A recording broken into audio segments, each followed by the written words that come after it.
Bismillahirrahmanirrahim. Assalamualaikum warahmatullahi wabarakatuh.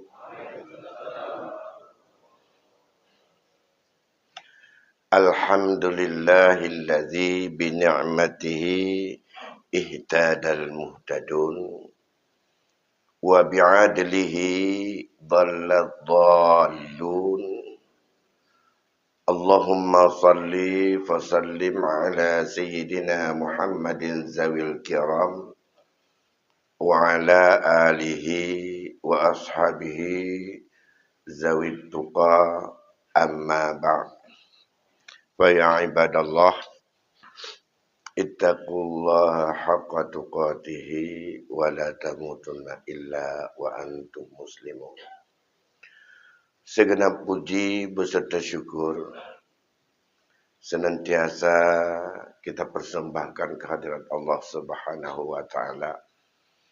Alhamdulillah sampai pagi yang berbahagia ini kita masih diberikan kesehatan, kekuatan serta ketulusan dan keikhlasan untuk kita awali kehidupan ini pada hari ini dengan kita kunjungi rumah Allah dan kita melaksanakan kewajiban serta selanjutnya semoga Allah selamatkan kita dalam menjalani hidup ini dan sampai nanti malam kita istirahat kembali berada dalam ridha Allah.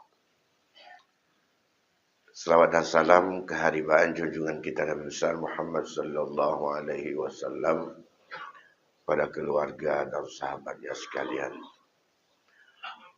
Pertama-tama saya mohon maaf sampai kebingungan daripada khadim tadi karena saya terlambat. Keterlambatan saya sebenarnya saya mau minta izin tadi daerah jam 4:30. Karena kondisi tubuh saya enggak sehat tadi. Tapi karena enggak ada yang menyahut telefon saya kemana saja telepon. Sebagai rasa tanggung jawab akhirnya saya harus berangkat walaupun sudah terlambat tadi. Karena ini belum pas kondisi tadi malam sampai saya ke WC sampai 4-5 kali. Mudah-mudahan kekuatan doa-doa bapak-bapak selama saya berdiri ini enggak ada apa-apa. Yang kedua yang ingin kami sampaikan pada subuh yang berbahagia ini. Para hukama mengatakan dunia ini ibarat sebuah taman. Sebuah gedung, sebuah kebun yang indah. Ad-dunya bustan. Tuzayyinat bi khamsati asya. Dunia ini ibarat sebuah taman, sebuah kebun, sebuah ladang yang harus ditanami dan diisi dengan 5 tanaman. Ya. Yang pertama bi'ilmil ulama. Yang kedua bi'adlil umara. Yang ketiga bi'amanatid tujjar. Yang keempat bi'ibadatil ubad. Yang kelima binasihatil muhtarifin. Yang pertama, dunia ini akan bisa indah dan nyaman, tenang, tentram, adem, ayem ditanami dengan 5 tanaman. Kalau ini salah satu meninggal dunia, maka dunia itu kacau. Oleh karena demikian, dalam setiap tara dunia itu, terutama dalam komunitas kehidupan pribadi, yang kedua dalam kehidupan kemasyarakatan, walaupun di tingkat unit masyarakat yang paling kecil, rumah tangga, itu sudah dunia masyarakat. Tingkat desa, kecamatan, kemudian kabupaten, kota, provinsi, dunia, sampai dengan setiap ada keikatan unit itu adalah dunia yang sifatnya komunitas. Maka dalam ini perlu untuk ditanami. Yang pertama adalah kebun itu harus hidup subur dengan ilmu para ulama. Makanya salah satu kekacauan dunia bila ulama tidak ada lagi. Boleh ada, tidak dipakai, sama saja. Dipakai untuk kepentingan tertentu yang lain disimpan, sama juga. Ini, apalagi sudah mau pilih-pilih. Ini masalah taliuk le, ni yang pas pak tanya, memang udah yang kemah, yang rut le. Mita tengku yang dia pegah taliuk le rut sa. Jangan, jadi pilih-pilih menurut berdro tu. Yang pikir kena kiamajin. Jadi kalau ikhlas dan beriman, tak beramal dengan ilmu para ulama, kata pilih yang selera dengan hati dan yang masing-masing. Ya, orangnya menanjinya, nyo tak cocok. Nyo ho tajak orangnya. Yang tengkunya yang kemana, tak laki doa kegaknya yang geduk dah jupu ho gae ya lagi kena jo. Baik dia kenal. Yang minta yang kira-kira yang tim menurut kehendak katanya. Yang kedua yang boleh terpegah panjang orangnya adalah bi'adlil umara. Dengan keadilan para ulama. Dengan keadilan daripada penguasa para umara. Yang lebar tu bangunan nilai terpegah macam lain. Bi'adlil umara menurut kepegah oleh para ulama bahkan juga dikuat oleh banyak hadis. Tanpa keadilan para umara maka dunia itu, taman itu penuh kekacauan, penuh keseraman, penuh kekhawatiran, penuh ketakutan. Siapa saja datang yang tinggal dalam taman itu, dia tak pernah merasa nyaman. Dalam konteks ini, salah satu indikator untuk kita sebagai mukmin tentang sifat-sifat yang disebut bahawa pemimpin itu adil. Mari kita rujuk pada apa yang dijawab oleh Abu Hasan al-Asy'ari atas pertanyaan Umar bin Abdul Aziz berkaitan dengan ciri dan sifat daripada pemimpin yang adil. Terserah kita mau nilai siapa nanti. Abu Hasan al-Asy'ari saat ditanya oleh Umar bin Abdul Aziz tentang sifat pemimpin yang adil itu adalah untuk mampu meluruskan segala yang bengkok. Yang cekak gaya tepat pemimpin. Sanggup ia meluruskan yang bengkok yang pertama. Pat yang kacekak tepat. Baik yang kacekak tambah cekak bebut je ke ban motor. Jadi, oleh kerana demikian, siapa yang sanggup? Terserah. Yang kedua, memperbaiki yang telah rusak. Mana yang rusak? Perbaiki. Ini pesan Abu Hasan al-Asy'ari kepada Umar bin Abdul Aziz. Nah, yang kedua, fungsinya, maka hendaklah ia memperbaiki yang sudah rusak. Ya. Apakah akhlak orang sudah rusak? Perbaiki. Apakah jalan sudah rusak? Perbaiki. Apakah sistem perlindungan kepada anggota masyarakat kita kalau dalam keluarga kepada anak? Perbaiki. Apakah tentang segala apa saja? Perbaiki. Kalau dah anggap rusak. Contoh hari ini. Kita banyak masalah di dalam masyarakat kita di Aceh. Di antaranya menyangkut masalah undang-undang perkahwinan, terutama pada masalah talak. Leh ketema leh di kampung, kerja abang mahkamah. Tok abang mahkamah, hana tak akui talak je. Talak ikut kamu, je talak tiga tu. Takat ide tiga tu. Najib talak ganyan puat karut. Gekun, pada bawah talon Pak Hakim. Sabar. Oh, je rujuk Je, ni pun rujuk kamu saat. Gerujuk je inan, talak ke apa? Rujuk, tak ada jawab. Ini masalahnya. Dalam hukum waris, nampak orangnya mantang berlaku, dikatanya anak angkat Mentema pusaka, bak mahkamah. Baca dalam KHI. Yang kerja menyuruh dengan anak iman orangnya. Anak angkat, hang gebi di kampung menurut Islam, jejak gedih mentema. Perbaiki tu. Tahu kan naik ke dewan lainnya, perbaiki. Baik kata duduk nampu, baik kata fikir ke aspirasi. Ngapa perbaiki, buat payung hukum. Hanya tim talabin tena ubah dia. Nyo keken fungsi legislasi. Lepas fungsinya, kuasai. Baik pengurung tersebut. Legislasi, fungsi anggaran, fungsi dumnan bocor, dumhau dah wasi. Cuma menyahut dah wasi kagemaen kiban untuk gawasi kau. Kiban tak maen. Ilun pi jok pen tertuh ke masjid jok 70 tanggungjawab tertuh. Ilun. Kiban ku awasi orang lain, draw ku. Laginya. Maka fungsi pengawasan hancur. Fungsi legislasi dupno keluhan masalah narkoba. Walaupun sudah ada undang-undang besar.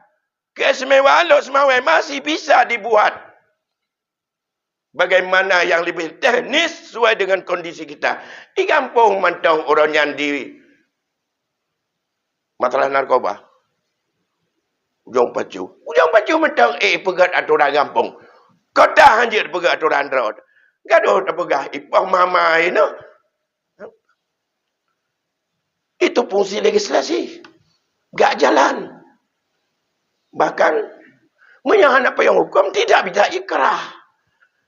Gaduh tak bujuk-bujuk orang. Han patai, anak betul, pakan, amburadul, pegat aturan bupai. Benar ikrah. Kamu paling-paling himbauan. Putar himbauan tersebut. Nyo kat tahu sabah, anak triple, anak trum betul bulan. Bila kau punya, long pegah fungsi. Ngat dipilih orang yang mai fungsinya. Gaduh dengan aspirasi. Aspirasikan programnya. Ya, saya sampaikan bertanggungjawab. Oleh kerana demikian, tolong tunggu-tunggu. Ada sakit, menjak pengonyo-nyo, kalau nak pegah baron. Fikir dia terkait ulai, aku. Ya. 2. Itu fungsi perbaiki yang sudah rusak. Yang selanjutnya, apa kata? Saya baca aja dengan tak hafal lagi. Yang selanjutnya adalah menjadi pelindung bagi orang yang teraniaya. Menyonya hana fungsi daripada imarah. Melindungi orang yang teraniaya. Di mana orang teraniaya orang? Jamnya nama orang sa'ah teruk. Tu pun bagusnya. Relanya ada lebih. Oh, AGB dia orang. Tak pegah anak tak jaga jamnya.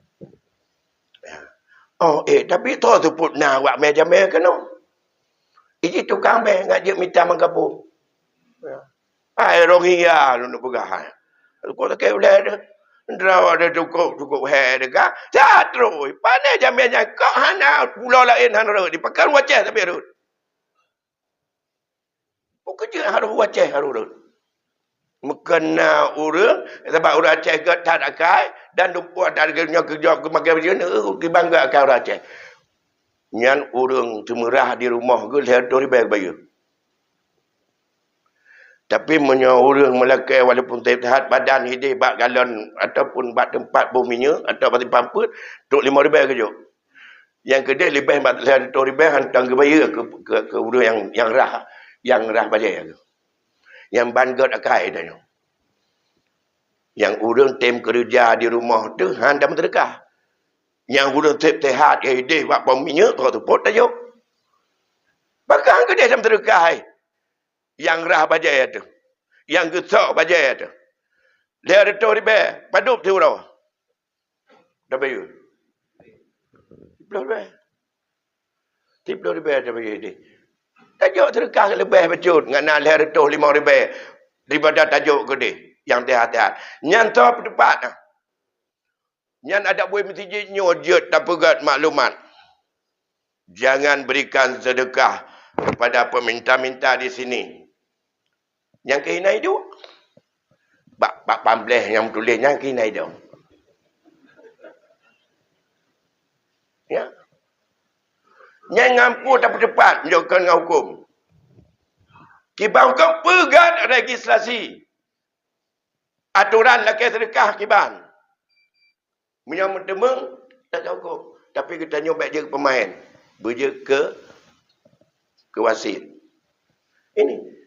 Yang selanjutnya adalah apa kata kerana ketentuan bagian. Saya sampaikan beberapa hal saja. Kemudian menjadi perantara antara Allah dan hambanya.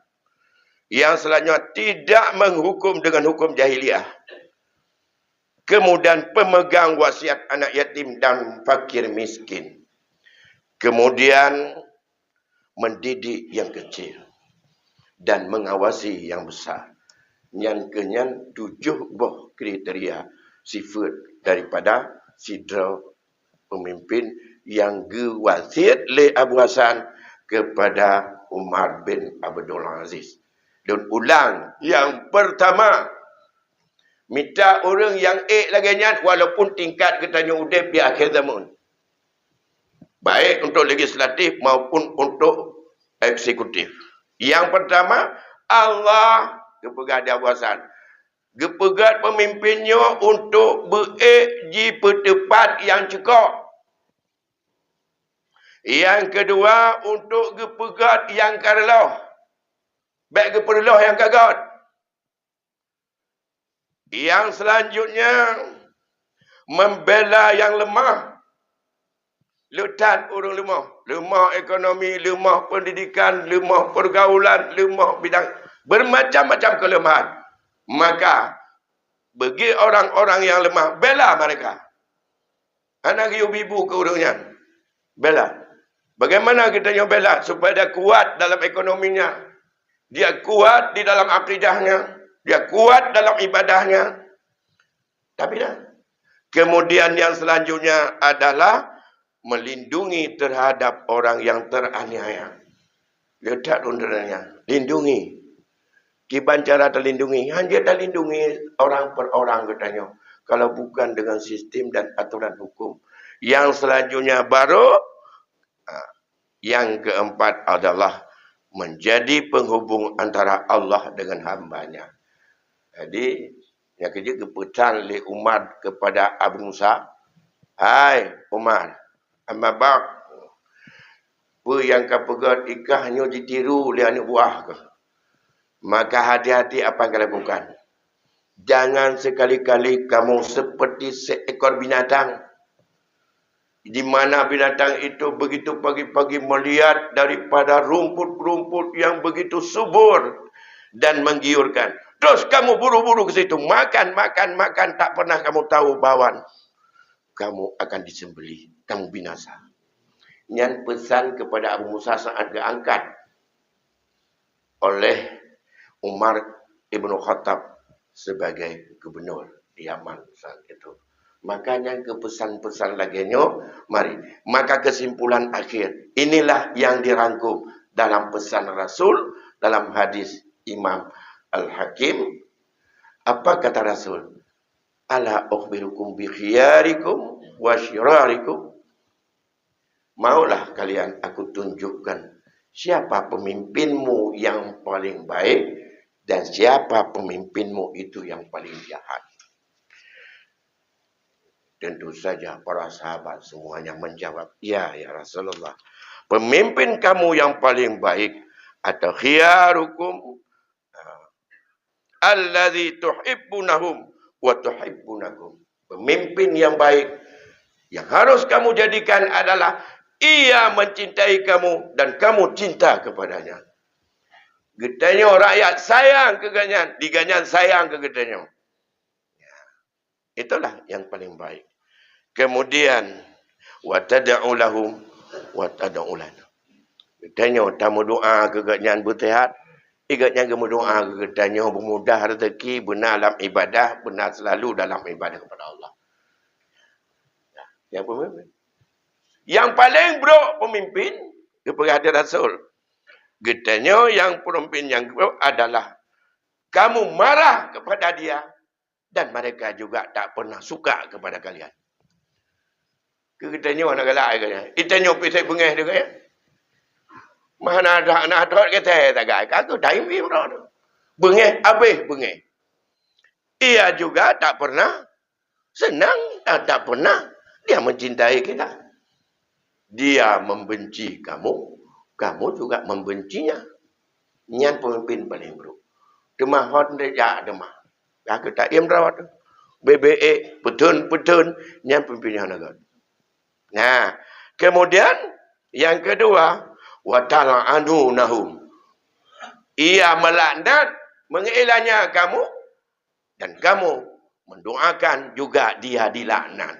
Itanya gaduh tamu doa keji kepada pemimpin, ya Allah. Kalau petunjuk lagi, ya Allah, pada necok model-modelnya, ya Allah. Kepun pupanjang aja umur ji. Jadi kalau tanya yang benar petunjuk, ya Allah kan, padan ya Allah necok, pakan yang gagak awal dan necok, yang model-modelnya mereka hilang je nyawa kedepan ada. Tanya tak laknat katnya. Yang laknat tanya. Standar ini ada pada kita masing-masing. Oleh kerana itulah petunjuk Rasul. Itulah petunjuk sahabat Umar. Itulah petunjuk yang pernah disampaikan oleh Abu Hasan Al-Asy'ari sebagai ia menjawab permintaan yang diminta oleh Umar bin Abdul Aziz yang kita kenal begitu adil, bijaksana. Tentang keadilan ini sudah banyak yang sudah kita bacakan. Tapi pada pagi ini mari kita lihat dan mari kita amalkan dalam konteks kehidupan kita hari-hari berkaitan dengan bagaimana kita mencari bibit-bibit itu. Di saat kita hari ini sedang kita untuk diberi kesempatan kepada kita sebagai rakyat. Satu suara yang dipilih. Yang tinang yang itu dah. Yang getanya ya Allah. Pura akhirat. Baik tapi saya kata tulis kali ada. Getanya. Pakan kenan kablau. Pakan kata kenan. Oh nak ibu minyak 2 kilo. Minyak makan. Kadang-kadang minyak makan ketok. Sama dengan nyu yang lain macam perah bunuh anak mubah. Legislasi, anggaran dan maka kira-kira nyuhi tu. Entah mendawa tu pun kalau dah melek-lek dengan awak begal. Pakan. Apa yang payah hukum hana atau kena puput. Abu Bakar je ke puputnya. Gaganya ni email dalam pada ke. Hana payah hukum kita puput. Payah hukum apa kan? Inilah fungsi legislatif. Yang kamu tipek mandung pilih. Dah yang cocok. Baik gaduh. Apa dengan minyak angin dia tersebut. Demikian barangkali dapat kami sampaikan. Selamat untuk kita bersikap dengan penuh kedamaian, dengan penuh ketulusan, dengan ilmu pengetahuan, supaya kita akhirnya Allah beri hidayah. Baik tua, jamaah SMS. Malam 14, segala menejak TPS, semayang istikharah malam. Setelah itu tajuk mai sekarang lagi apa Allah. Oh ya kena kenan belum. Baik orangnya nak pegat. Hati-hati, baik dosa nak umpat apa ditanya jino kan. Jino imdro mandung. Demikian yang dapat kami sampaikan. Lebih kurang saya mohon maaf. Wassalamualaikum warahmatullahi wabarakatuh.